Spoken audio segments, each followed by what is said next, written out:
Singapore is committed to the rule of law, which isn't geared in favour of the rich and powerful. Law and Home Affairs Minister K Shanmugam says there can be no compromise on its clean system. He was speaking in Parliament for nearly 3 hours over a closely watched case that saw the High Court acquit a domestic helper of stealing from her rich employer and has cast a spotlight on how she was investigated and convicted in the first place. Parti Liyani was accused of theft in 2016 and sacked by former Changi Airport Group Chairman Liew Man Leong, her employer of 9 years. Police and public prosecutors had found enough evidence to convict her of stealing items like clothing, which she later admitted to. She was sentenced to jail by the state court in 2019.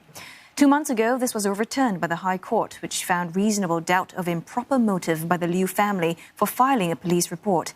Mr. Shanmugam says not all evidence was available to the High Court at that time, but he's made it clear that its decision is final.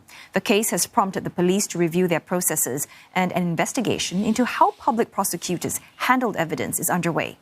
Mr. Liew's son, Carl, is also being probed for offences such as perjury over statements he made during the case. Deborah Wong reports. Around 3 hours. That's how long Mr. Shanmugam took to deliver his ministerial statement on the Parti Liyani case. And that's not counting the ensuing debate, over a dozen questions from MPs, and a separate motion on the same topic. In Parliament, where time is a closely watched resource, this signals the gravity of wider allegations dredged up by the case. And at the crux of it lies the question: are the scales of justice tilted to favour the rich and the powerful? A foreign domestic worker is charged. The High Court acquits her. The complainant is a wealthy, powerful person, but all are equal before the law. It doesn't matter who the parties are. Justice according to the facts and the law, as the courts see it. Mr. Shanmugam said police and prosecutors treated this like any other theft case.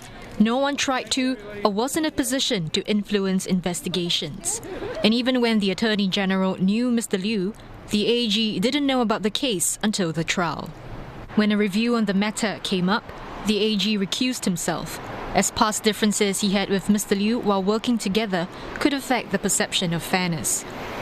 The minister says this principle of equal opportunities for all is even more crucial in a world where people are fed up with unfair structures, where elites bend the rules.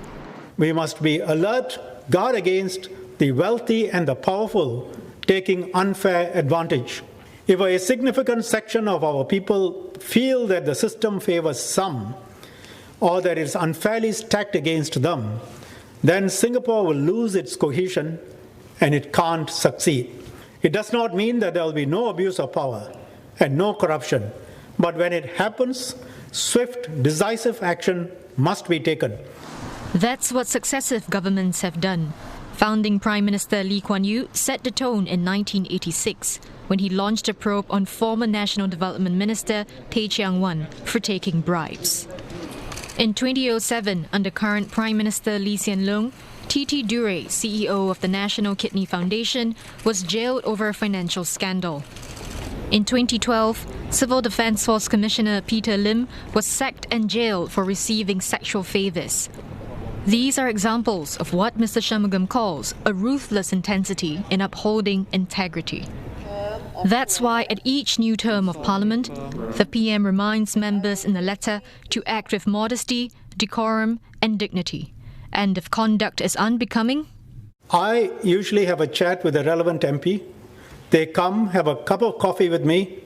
When they leave, the issue is usually resolved. And if it is not resolved, then they don't remain as MPs. If it is criminal, of course, there will be prosecution. We don't intervene or try and stop any of this. He says living in a small country like Singapore means people have more connections, but those in power shouldn't abuse this. The reputation for clean, incorruptible government is one of our most precious assets. We rank highly on credible international indices for absence of corruption, for rule of law, for the way our system functions cleanly. This is a country known for all this, and that continues to be the case.